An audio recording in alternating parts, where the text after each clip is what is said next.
Olá, amigos da TV Justiça, é hora de conferir os destaques da semana entre os julgamentos do plenário do Supremo Tribunal Federal. E claro, você faz isso aqui na TV Justiça. É o Plenárias, que está começando.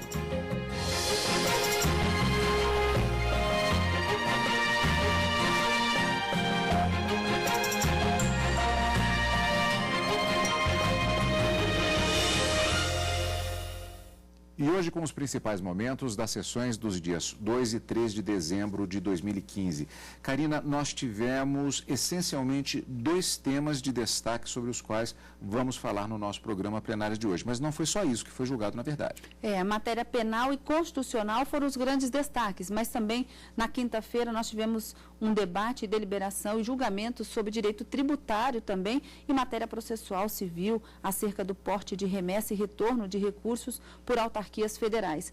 Então, grandes temas julgados no plenário nessa semana, mas os destaques, como você disse, matéria penal e constitucional. Na quarta-feira, os ministros iniciaram o julgamento de um recurso extraordinário da relatoria do ministro Gilmar Mendes sobre a possibilidade de um condenado ao cumprimento num regime inicialmente semiaberto, se ele pode começar a cumprir essa pena na prisão domiciliar, já que não existiria, no caso concreto, lá no Rio Grande do Sul, vagas para que ele cumprisse essa pena no regime semiaberto. E diante da inexistência dessa vaga no estabelecimento penitenciário adequado, o juiz determinou que ele cumprisse em prisão domiciliar. O Ministério Público recorreu dessa decisão, alegando principalmente que as hipóteses de prisão domiciliar são taxativas na Lei de Execuções Penais e que não poderia o Poder Judiciário determinar essa forma de cumprimento da pena nesse regime e que, portanto, pedia a revogação daquela decisão.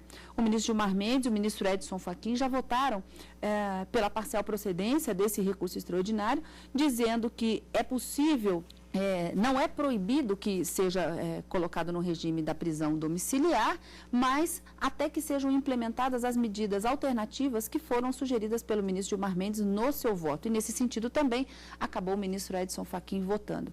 O julgamento não foi finalizado. O ministro Teori Zavascki pediu vista logo no início da sessão de quinta-feira, quando havia uma expectativa de retomada do julgamento, mas logo de início ele pediu vista antecipada e esse deve ser um dos temas que devem retornar ao plenário dentro em breve, já que a crise do sistema penitenciário, como diria o ministro Marco Aurélio, é a pauta do dia dos julgamentos no Supremo Tribunal Federal. Mas esse foi o destaque da quarta. Na quinta-feira, vários outros julgamentos foram realizados, além das listas dos ministros, mas o grande destaque seria para a declaração de inconstitucionalidade e impossibilidade de que um paciente que seja submetido a um tratamento perante o Sistema Único de Saúde, o SUS, possa, em razão de um pagamento ou de uma certa preferência, ter um tratamento diferenciado mediante um pagamento e que ele possa, em razão disso, escolher o médico sobre o qual ficará os seus cuidados. Então, os ministros acabou declarando a inconstitucionalidade, reformando uma jurisprudência que já vinha sendo implementada no Supremo Tribunal Federal, e o ministro Dias Toffoli acaba dizendo que essa jurisprudência, ela vinha de um modelo de transição e que, no caso em concreto, que foi julgado na quinta-feira, nada se assemelharia a essa jurisprudência e que, portanto, para esses casos, e como é um recurso extraordinário também de repercussão geral reconhecida, para esses casos, qualquer forma de tratamento diferenciado implicaria em violação do princípio da igualdade, o princípio da isonomia, já que a universalidade é a característica do SUS e que não poderia haver esse tratamento privilegiado que seria odioso e, portanto, violador de um direito fundamental. Pois é, esse é o panorama, portanto, da semana. Agora vamos ver nas reportagens, nesse primeiro bloco, como sempre, vamos ver como foi a sessão plenária da quarta-feira, na qual o Supremo iniciou o julgamento que pede que um condenado, como já adiantou a Karina, inclusive, cumpra a pena em prisão domiciliar quando não houver vagas no semiaberto. O caso chegou ao Supremo após a Justiça do Rio Grande do Sul decidir que um condenado cumpra pena no regime domiciliar por falta de vagas adequadas no regime semiaberto. O defensor público do Estado defendeu a decisão e sustentou que há uma violação ao direito do preso ao obrigar o cumprimento da pena em local desapropriado. A Defensoria Pública, que ela pede o desprovimento do recurso, principalmente por não ser razoável, por ser absolutamente desarrazoado exigir que um preso cumpra a pena, aguarde a transferência para o regime mais brando, o regime semiaberto, aguarde, por exemplo, num presídio como o Presídio Central de Porto Alegre, que é objeto de reclamação na Comissão Interamericana de Direitos Humanos, subscrita não apenas pela Associação de Magistrados do Rio Grande do Sul, como a Associação de Defensores Públicos do Rio Grande do Sul, a Associação de Promotores de Justiça do Rio Grande do Sul, dentre outras associações. O Procurador-Geral da República disse que o sistema penitenciário do país vive um momento perplexo e de clara violação aos direitos humanos. O PGR opinou que, estabelecidas as salvaguardas, quando não houver vagas no regime semiaberto ou aberto, os presos podem cumprir a pena em outras medidas diferentes do encarceramento. Chegamos, então, a essa situação limite em que o judiciário é chamado a intervir quando não dispõe dos meios materiais para reorganizar ou submeter e implantar um novo sistema em lugar daquele sistema falido já e subvertido. O ministro Gilmar Mendes, relator do recurso, destacou dados do Departamento Penitenciário Nacional, o DEPEN, que apontam: em junho de 2014, o Brasil tinha um pouco mais de 89.600 condenados no regime semiaberto, quase 30 mil a mais que as 60 mil vagas existentes. Situação semelhante ocorre com os presos do regime aberto, com 15 mil condenados, quando o número de vagas para esse regime é de 6 mil. Já os presos em regime domiciliar totalizaram 147.937 em junho do ano passado, segundo o CNJ. O ministro Gilmar Mendes ressaltou que as estatísticas demonstram o déficit de vagas e o colapso do sistema penitenciário. Para ele, em casos de falta de vagas adequadas, o juiz da execução penal pode optar por outras medidas, entre elas a saída antecipada do preso, que preenche os requisitos para a progressão do regime, o monitoramento eletrônico e o cumprimento de penas restritivas de direitos. O ministro também sugeriu a criação de um cadastro nacional de presos no âmbito do CNJ, que deve, por exemplo, alertar sobre as datas de progressão dos sentenciados. A falta do estabelecimento penal adequado não autoriza a manutenção do condenado em regime prisional mais gravoso. Os juízes da execução penal poderão avaliar os estabelecimentos destinados ao regime semiaberto e aberto para qualificação como adequados a tais regimes. São aceitáveis estabelecimentos que não se qualifiquem como colônia agrícola industrial ou casa de albergado. Havendo déficit de vagas, deverá determinar-se a saída antecipada de sentenciado no regime com falta de vagas, a liberdade eletronicamente monitorada ao sentenciado que sai antecipadamente ou é posto em prisão domiciliar, o cumprimento de penas restritivas de direito e ou estudo ao sentenciado que progride ao regime aberto. Até que sejam estruturadas as medidas alternativas propostas, poderá ser deferida a prisão domiciliar ao sentenciado. Determino que o Conselho Nacional de Justiça apresente, em 180 dias contados da conclusão deste julgamento, projeto de estruturação do Cadastro Nacional de Presos, com etapas e prazos de implementação, devendo o banco de dados conter informações suficientes para identificar os mais próximos da progressão ou extinção da pena. Relatórios sobre a implantação das centrais de monitoração e penas alternativas, acompanhados, se for o caso, de projetos de medidas ulteriores para o desenvolvimento dessas estruturas. Em um ano, relatório com projetos para expansão do programa começar de novo e adoção de outras medidas buscando o incremento de oferta de estudo e trabalho aos condenados, aumento do número de vagas nos regimes semiaberto e aberto. Portanto, presidente, estou dando parcial provimento ao recurso extraordinário apenas para determinar que, havendo viabilidade ao invés da prisão domiciliar, observe-se a saída antecipada de sentenciado do regime com falta de vagas, a liberdade eletronicamente monitorada do recorrido enquanto em regime semiaberto e o cumprimento de penas restritivas de direito e ou estudo ao recorrido após a progressão ao regime aberto como voto. Em relação às medidas sugeridas para o Conselho Nacional de Justiça, o presidente do CNJ e do STF, ministro Ricardo Lewandowski, disse que o órgão já adota várias das ações citadas pelo relator. Gostaria de assinalar que as determinações sugeridas por Vossa Excelência colidem com a política atualmente empreendida pelo CNJ. E também esclarecendo que a política do Conselho Nacional de Justiça ela não apenas é definida pelo seu presidente e também pelos 15 conselheiros que integram esse órgão, mas também por força do regimento, ela é definida em congressos nacionais da magistratura, que são realizados uma vez por ano, em que se estabelecem metas, tal como ocorreu na semana passada, em que 500 magistrados se reuniram e presidentes de mais de 90 tribunais durante 2 dias para estabelecer a política do ano de 2016. Com relação às determinações que Vossa Excelência está estabelecendo, hoje eu poderia dizer que em 48 horas podemos já apresentar grande parte daquilo que Vossa Excelência está sugerindo, a apreciação do egrégio plenário. Por exemplo, em 180 dias, contada a conclusão desse julgamento, projeto de estruturação do Cadastro Nacional de Presos.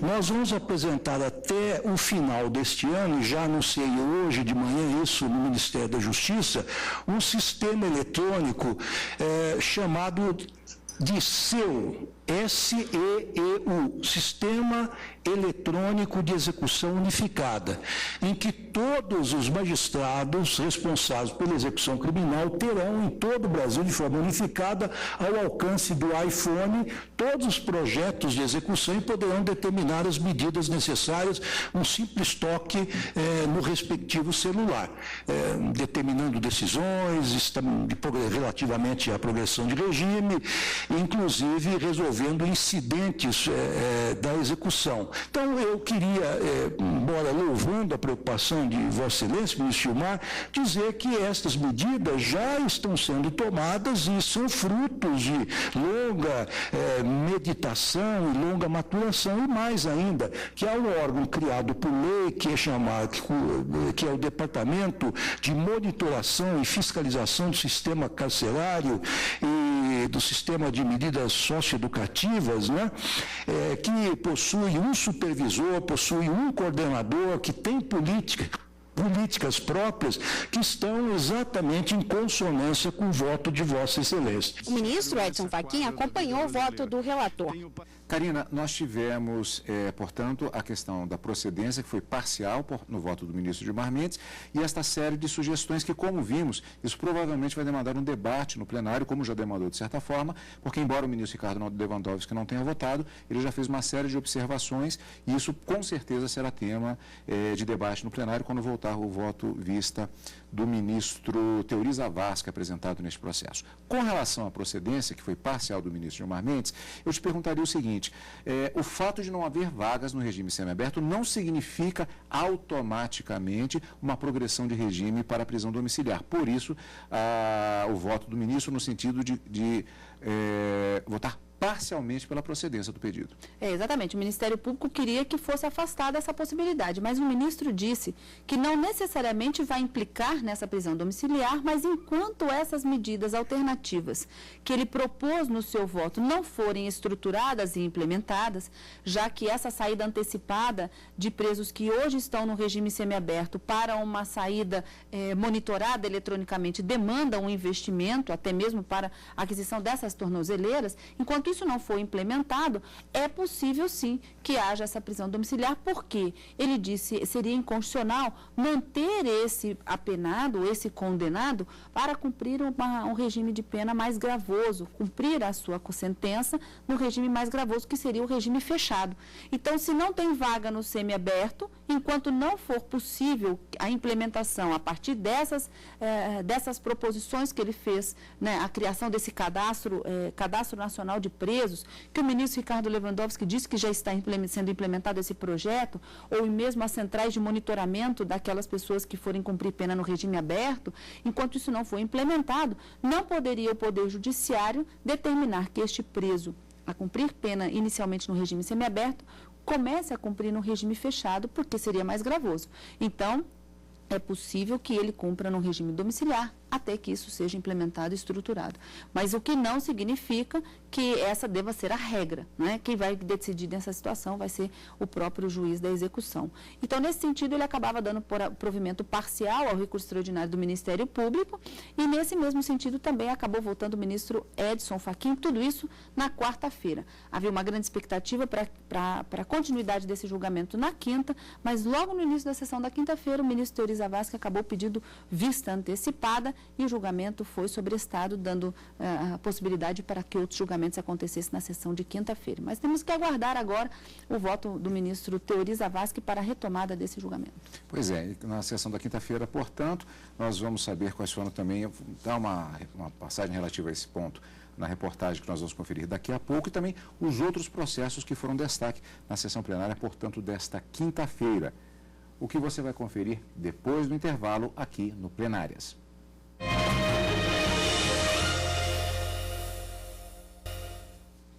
Vamos conferir agora como foi a sessão plenária da quinta-feira aqui no Supremo Tribunal Federal.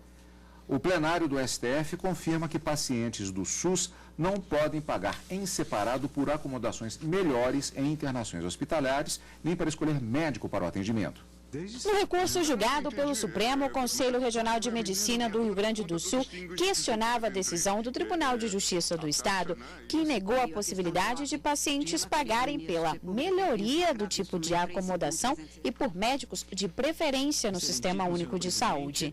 No Supremo, o procurador do Estado defendeu essa determinação da Justiça.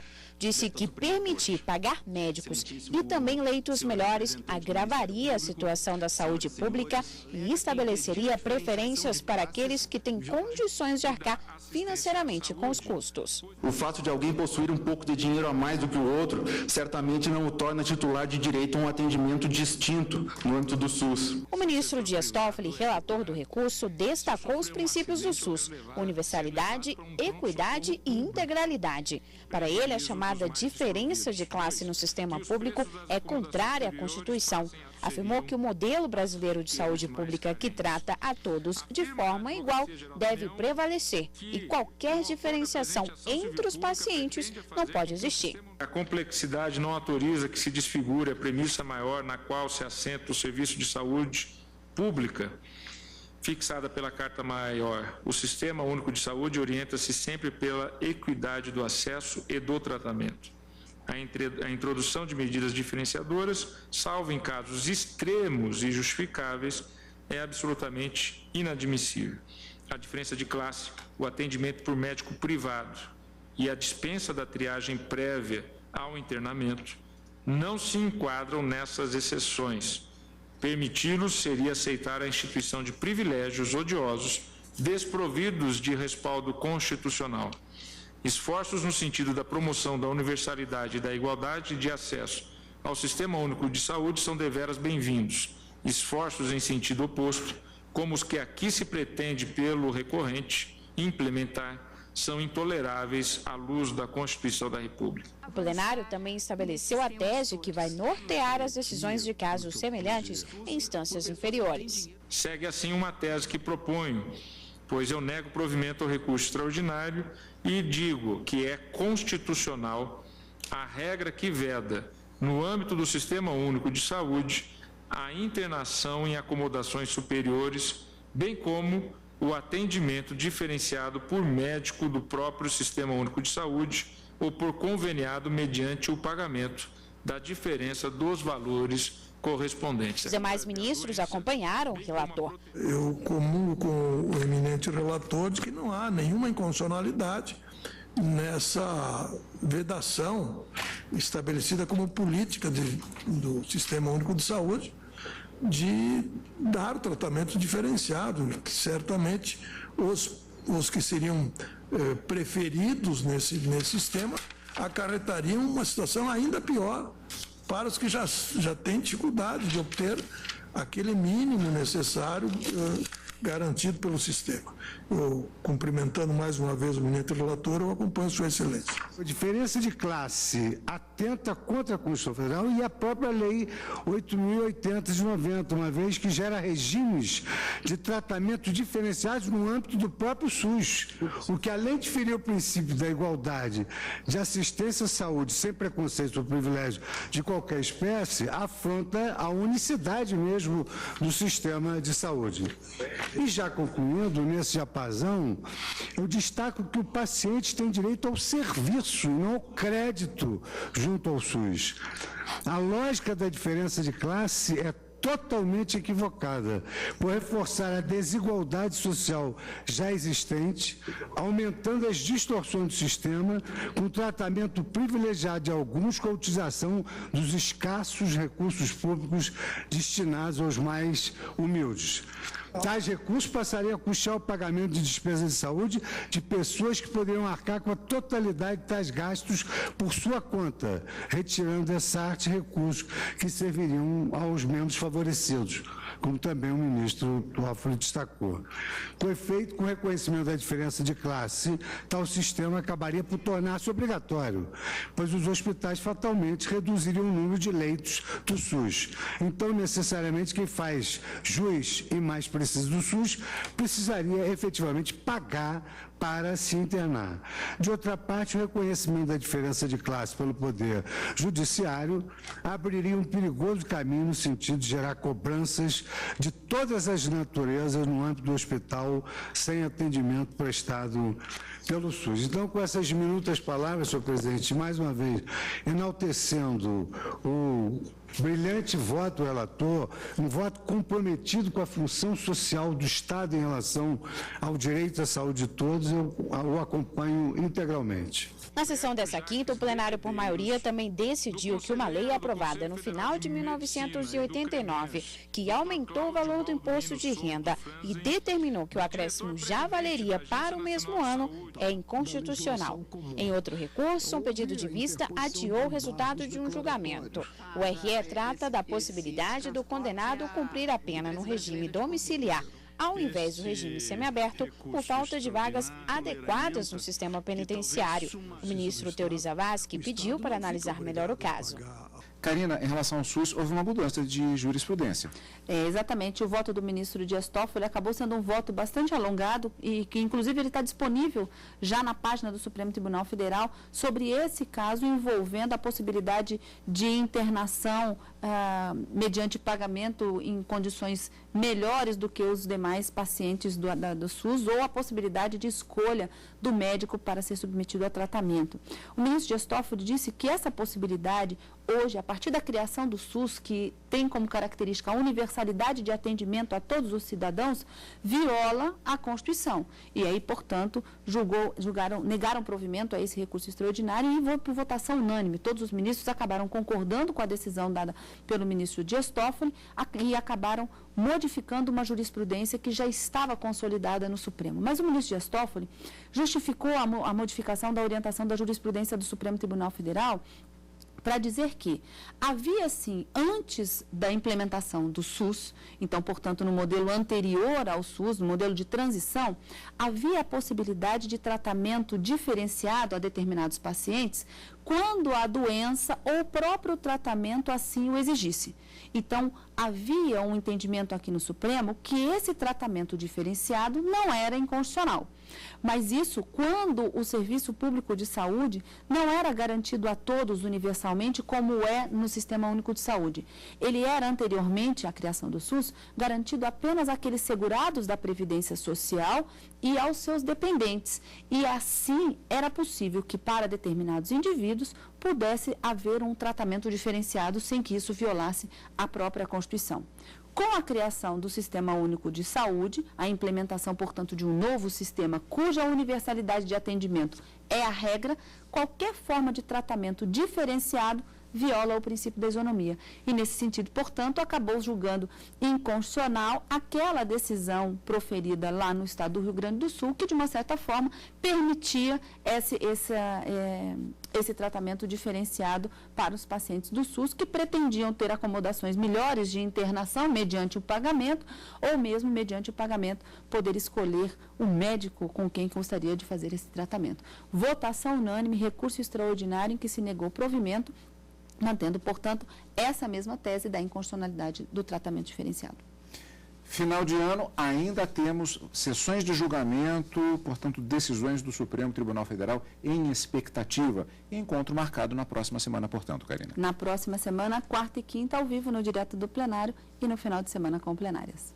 E por aqui nós vamos ficando com plenárias de hoje, agradecendo sempre o privilégio da sua companhia aqui conosco. E continue aqui, na TV Justiça.